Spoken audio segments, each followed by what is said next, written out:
తెలంగాణ రాజకీయాల్లో ఒక కీలకమైన పరిణామం అని చెప్పుకోవాల్సి ఉంది. అదే దిగ్గజ నాయకుడు జీవన్ రెడ్డి గులాబీ పార్టీలో చేరడం. బీఆర్ఎస్ లో తొందరలోనే చేరుతాను అని జీవన్ రెడ్డి స్పష్టంగా చెప్పేశారు. జగిత్యాలలోని ఆయన ఇంటికి స్వయంగా బీఆర్ఎస్ వర్కింగ్ ప్రెసిడెంట్ కేటీఆర్ వచ్చి కలిశారు. ఈ సందర్భంగా బీఆర్ఎస్ లో తన చేరిక లాంఛనం అని జీవన్ రెడ్డి ప్రకటించేశారు. ఇక ఒక విధంగా చూస్తే తెలంగాణ పాలిటిక్స్ లో ఈ పరిణామం విశేషమైనదిగా చెప్పాల్సి ఉంది. ఇక తెలంగాణ రాజకీయాల్లో ధీటైన నేతగా జీవన్ రెడ్డి ఉన్నారు. అలాగే కేసీఆర్ అయితే బలమైన పార్టీకి సారథ్యం వహిస్తూ మళ్ళీ విడత తెలంగాణ ఉద్యమాన్ని మలుపు తిప్పి 2 సార్లు సీఎం పదవిని అందుకున్న ప్రముఖుడిగా ఉన్నారు. ఈ ఇద్దరు నేతలకు కొన్ని పోలికలు ఉన్నాయి. జీవన్ రెడ్డి, కేసీఆర్ ఇద్దరు తెలుగుదేశం పార్టీ నుంచి తొలిసారి ఎమ్మెల్యే అభ్యర్థులుగా 1983లో పోటీ చేశారు. అన్న ఎన్టీఆర్ టీడీపీ పెట్టగానే ఈ ఇద్దరు ఆ పార్టీలో చేరిపోయారు. అన్న ఎన్టీఆర్ ఆశీస్సులతో పార్టీ టికెట్లు కూడా అందుకున్నారు.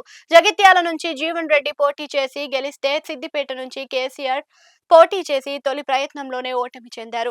ఇక జీవన్ రెడ్డి తొలిసారి శాసనసభలో అడుగుపెట్టి ఎన్టీఆర్ మంత్రివర్గంలోని ఎక్సైజ్ శాఖ మంత్రిగా, నదెండ్ల భాస్కర్ రావు మంత్రివర్గంలోని పంచాయతీరాజ్ శాఖ మంత్రిగా బాధ్యతలు నిర్వహించారు. ఎన్టీఆర్ 1985లో ప్రభుత్వం రద్దు చేయడంతో తిరిగి జరిగిన ఎన్నికల్లోని జీవన్ రెడ్డి కాంగ్రెస్ పార్టీలో చేరి 1985లో కాంగ్రెస్ అభ్యర్థిగా పోటీ చేసి టీడీపీ అభ్యర్థి గొడిషెల్ల రాజేశం గౌడ్ చేతిలోనే ఓడిపోయారు.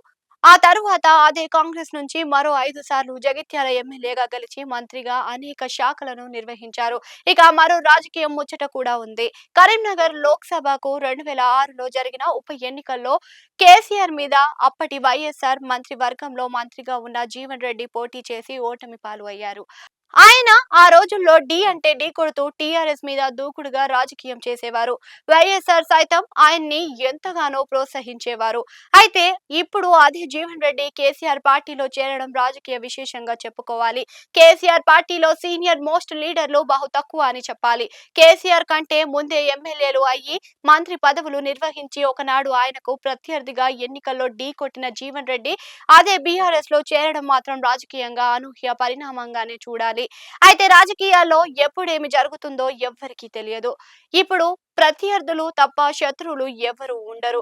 అందువల్ల ఎవరు ఏ పార్టీలో ఉన్నా కూడా రాజకీయాల్లో కామన్ గానే చూడాలి. మరోవైపు ఇంతటి సుదీర్ఘ అనుభవం ఉన్న సీనియర్ నేత జీవన్ రెడ్డిని కేసీఆర్ ఇదే నెల జరగబోయే బీఆర్ఎస్ ప్లీనరీలోని చేర్చుకుంటున్నారు అని ఘనంగా ఈ కార్యక్రమం సాగుతుంది అని కూడా అంటున్నారు. చూడాలి మరి ఆ వేడుక ఏ విధంగా సాగుతుందో.